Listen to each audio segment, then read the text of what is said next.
Hello guys, இந்த வீடியோவில் நம்ம என்ன பார்க்க போகிறோம்னா, தற்கால தமிழ்நாடு வரலாறு புக்கில் இருந்து இந்திய விடுதலை போராட்டத்தில் தமிழர் பங்கு அந்த டாபிக் பார்ட் 2 வீடியோ தான் இந்த வீடியோவில் பார்க்க போகிறோம். பார்ட் 1 பார்க்காதவங்க டிஸ்கிரிப்ஷன் லிங்க் தரேன், மறக்காம போய் பாருங்கள். நம்ம வீடியோவில் என்ன ஸ்பெஷாலிட்டி அப்படின்னா, கம்மி டைமில் முக்கியமான பாயிண்ட்ஸை மட்டும் தான் நம்ம எடுத்து இந்த வீடியோலாம் பார்க்க போகிறோம். அந்த வரிசையில் நம்ம இப்போ ஃபஸ்ட்டு பார்க்க போகிறது தனிநபர் சத்தியாகிரகம். இதை பற்றி வெங்கடேசன் புக்கில் என்னென்னலாம் முக்கியமான பாயிண்ட் இருக்குது அப்படின்னா, 1940 அக்டோபர் 13 வார்த்தால காங்கிரஸ் கமிட்டி கூட்டத்தில் காந்தி தனிநபர் சத்தியாகிரக திட்டத்தை ஒன்று அறிமுகப்படுத்துகிறாரு. இந்த சத்தியாகிரகத்தில் பல பேர் கைதானாங்க. ஆனால் தமிழ்நாட்டிலிருந்து டிடிஎஸ் ராஜன் அப்படிங்கிறவர் தான் ஃபஸ்ட்டு சத்தியாகிரகியாக கைது செய்யப்படுறாரு. தமிழ்நாட்டிலேருந்து டிடிஎஸ் ராஜன், முக்கியமான பாயிண்ட்டு ஞாபகம் வச்சுக்கோங்க. அது மட்டும் இல்லாமல் இந்தியாவிலேருந்து முதல் தனிநபர் சத்தியாகிரகி யார் அப்படின்னா வினோபா பாவே முக்கியமான ஒன்று.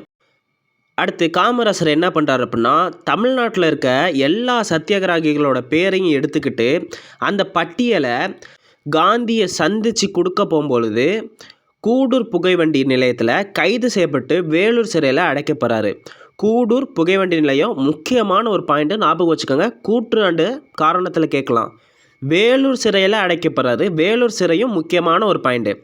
அது மட்டும் இல்லாமல் நிறைய பேர் கைது செய்யப்பட்டிருந்தாலும் தினமணி பத்திரிகை ஆசிரியர் டிஎஸ் சொக்கலிங்கம் பிள்ளையும் ஆனந்த விகடன் ஆசிரியர் ரா கிருஷ்ணமூர்த்தி அவர்களும் முக்கிய பங்காக இந்த புக்கில் இடம்பெற்றிருக்காங்க.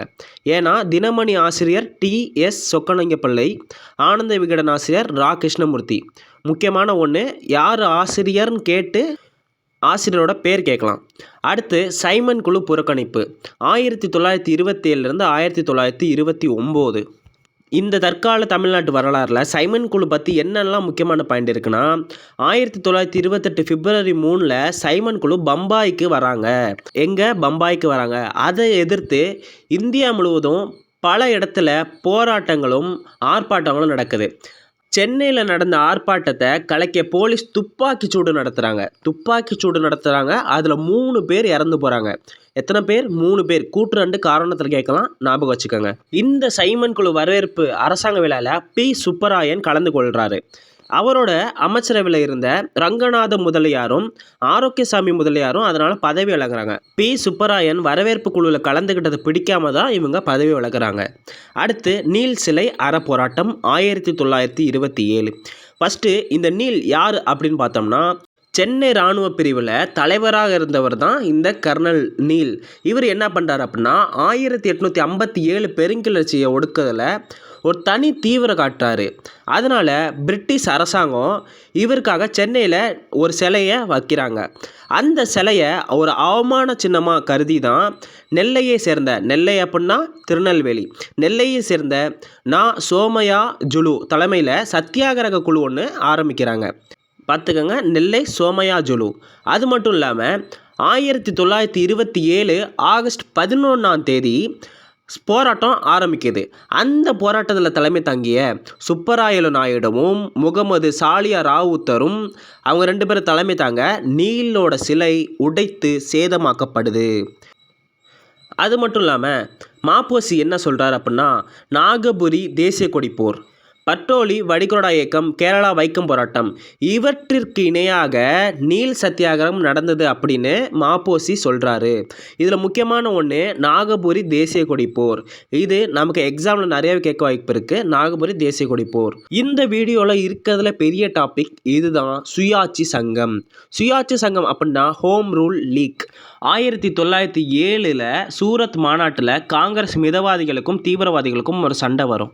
சரி, மிதவாதிகளையும் தீவிரவாதிகளும் ஒன்று சேர்க்க அன்னிபெசன்ட் எவ்வளவோ போராடுவாங்க.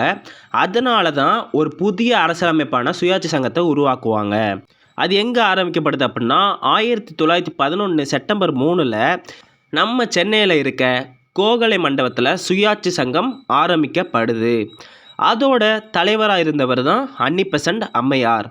இவங்க அயர்லாந்து நாட்டை சேர்ந்தவங்க. அது மட்டும் இல்லாமல் அமைப்பு செயலாளராக அருண் டேலும், பொதுச் செயலாளராக சிபி ராமசாமி ஐயரும், பொருளாளராக பிபி வாடியா அவரும் நியமிக்கப்படுகிறார்கள். அதுக்கப்புறம் நம்ம தமிழ்நாட்டில் பல பகுதிகளில் சுயாட்சி சங்கத்தோட கிளைகள் தொடங்கப்படுது.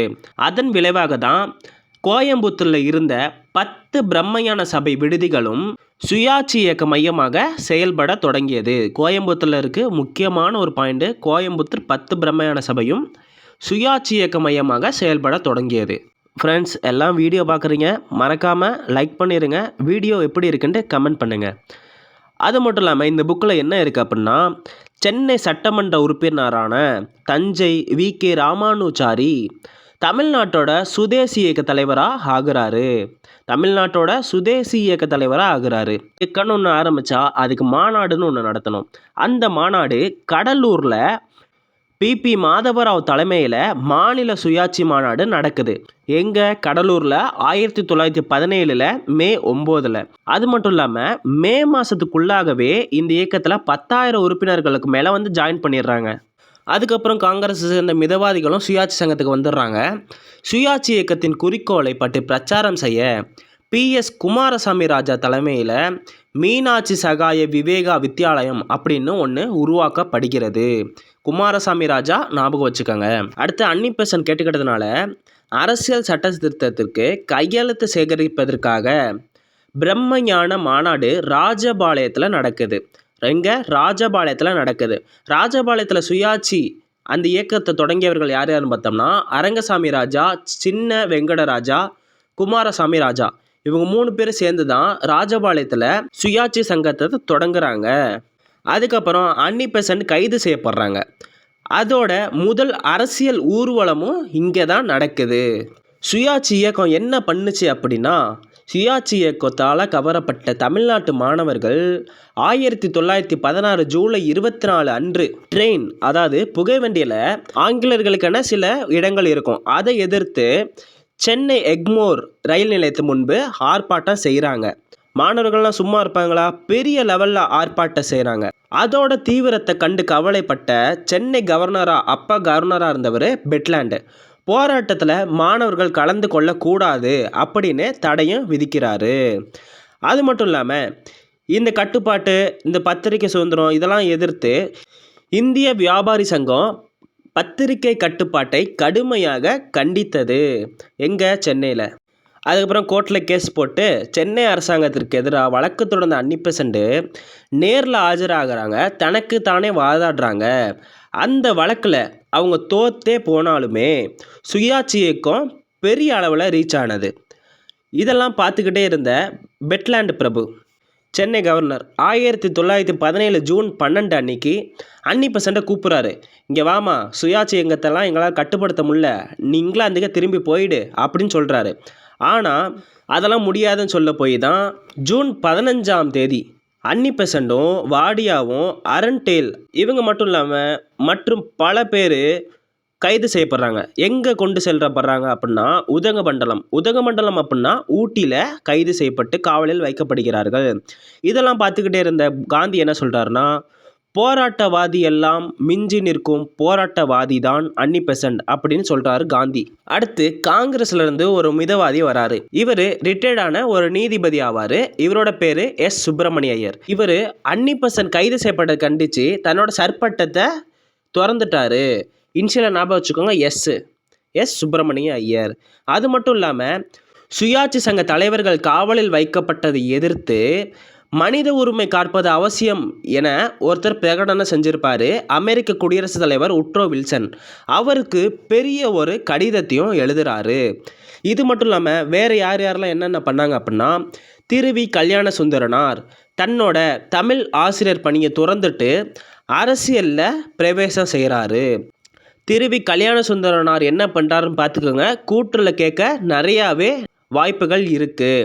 அன்னிபெசன்ட் ரிலீஸ் ஆனதுக்கப்புறம், விடுதலை அடைஞ்சதுக்கப்புறம் சேலத்திலேருந்து சுயாட்சி சங்கத்தின் சார்பாக ராஜகோபாலாச்சாரி மக்களோட வந்து வரவேற்பு அளிக்கிறாரு அன்னிபெசன்ட்டுக்கு. சரி, தமிழ்நாட்டில் ஏன் சுயாட்சி இயக்கம் தோல்வி அடைஞ்சிச்சு அப்படின்னா ரொம்ப ரொம்ப முக்கியமான ஒன்று. இதெல்லாம் பார்த்துக்கோங்க, எக்ஸாமில் கூட்டு காரணத்தில் நிறையாவே கேட்கலாம். அன்னிபெசன்ட் பிராமணர்களை பெரிதும் சார்ந்திருந்தாங்க. மக்கள் செல்வாக்கு பெற்ற நீதி கட்சியோட ஒரு பகை கொண்டு இருந்தாங்க. அது மட்டும் இல்லாமல் அரசாங்கத்தையும் பகைத்து கொண்டதால் சுயாட்சி இயக்கம் தமிழ்நாட்டில் தோல்வி அடைந்தது. பார்த்துக்கோங்க. அடுத்து முக்கியமான ஒரு பாயிண்ட்டு ரவுலட் சட்டம் 1919 ஆரம்பிக்கிறாங்க. இந்த சட்டம் ஏன் அப்படின்னு உங்களுக்கு நல்லாவே தெரியும். ரவுலட் சட்டம் அப்படிங்கிறது கேள்வி கேட்பாரே இல்லாமல் கைது செய்யப்படுதல். இது ஃபஸ்ட்டு எங்கே தொடங்கப்படுது அப்படின்னா தமிழ்நாட்டில் தான் ஸ்டார்ட் பண்ணுறாங்க. எப்படி தமிழ்நாட்டில் ஆரம்பித்தாங்க அப்படின்னு பார்ப்போமா. 1919 பிப்ரவரி மாதம் இந்திய சட்டமன்றத்தில் ரவுலட் மசோதா விவாதிக்கப்படுது. அந்த மசோதாவை எதிர்த்து வி சீனிவாச்சாரி அப்படிங்கிறவர் தமிழ்நாட்டை சேர்ந்தவர் இந்த சட்டம் நிறைவேற்றப்பட்டால் இந்தியா கொந்தளிப்பாகும் என எச்சரிக்கிறாரு. அது மட்டும் இல்லாமல் காந்திஜி என்ன சொல்கிறார் அப்படின்னா ரவுலட் சட்டம் கொண்டு வரப்பட்டால் அதை எதிர்த்து நான் சத்தியாகிரகம் செய்வேன் அப்படின்னு சொல்கிறாரு. இதெல்லாம் கேட்டு கிடந்த ராஜகோபாலாச்சாரி என்ன பண்ணுறாருன்னா அவரோட ஆலோசனைப்படி கஸ்தூரிரங்கர் காந்தியை தமிழ்நாட்டுக்கு வருமாறு கேட்குறாரு. இந்த அழைப்பை காந்தி ஏற்றுக்கிறாரு. அதனால் தமிழ்நாட்டுக்கு அழைத்து வரப்பட்டார் காந்தி. அவர் எங்கே தங்குறாரு அப்படின்னா 1919 மார்ச் 17 அப்போ கஸ்தூரிரங்கர் ஐயங்கார் வீட்டில் தான் தங்குறாரு. அங்கே தான் ரவுலட் சட்டம் எதிர்ப்பு திட்டமும் உருவாக்கப்படுது. அதன் விளைவாக தான் சத்தியகிரக சபை அப்படின்னு ஒன்று கிரியேட் பண்ணுறாங்க. அதோட தலைவராக இருந்தவர் காந்தி, துணைத் தலைவராக இருந்தவர் விஜயராகவாச்சாரி, நஞ்சுண்டராவ், டி பிரகாசம். அது மட்டும் இல்லாமல் செயலாளராக யார் யாரெல்லாம் இருந்தாங்க அப்படின்னா சி ராஜகோபாலாச்சாரியும், கஸ்தூரிரங்க ஐயங்காரும், ஹரிகர ஓத்தம்ராவும், சேலம் டி ஆதிநாராயண செட்டியாரும் செயலாளராக இருந்தார்கள். அடுத்த பாயிண்ட், சென்னை மாநிலத்தில் ஒரு 120 பேர் கொண்டவர்கள் சத்தியாகிரக சபதம் அப்படின்னு ஒன்று எடுத்து அதில் கையெழுத்தும் போடுறாங்க. அதில் முக்கியமானவர் வஉசி இருக்கார், திருவிக்காவும் இருக்கார். ஞாபகம் வச்சுக்கோங்க. எத்தனை பேர்? 120 பேர். 120 பேர். கூற்று காரணத்தில் கேட்க நிறையாவே வாய்ப்பு இருக்குது. ரொம்ப மைனூட்டான கொஷினு, ஞாபகம் வச்சுக்கோங்க. அடுத்து 1919 மார்ச் 30 அப்போ இந்தியா முழுவதும் ஹர்த்தால் நடைபெற வேண்டுமென முதலில் அறிவிக்கப்பட்டது. ஹர்த்தால் அப்படின்னா என்ன அர்த்தம் தெரியுமா? ஹர்த்தால் அப்படின்னா ஒரு எதிர்ப்பை தெரிவிக்கணும் அப்படின்னா வேலை நிறுத்தம், கடையடைப்பு இதெல்லாம் செய்வாங்க. இப்போ நான் 1919 மார்ச் 30 அப்போ ஒரு முடிவு எடுத்தாங்களா ஹர்த்தால் பண்ணோன்ட்டு. அதை காந்தி என்ன பண்ணுறாரு அப்படின்னா கஸ்தூரிரங்க ஐயங்காரோடனும் ராஜகோபாலாச்சாரி விஜயராகவாச்சாரியோட கலந்து யோசித்து ஹர்த்தாலை தள்ளி போடுறாங்க.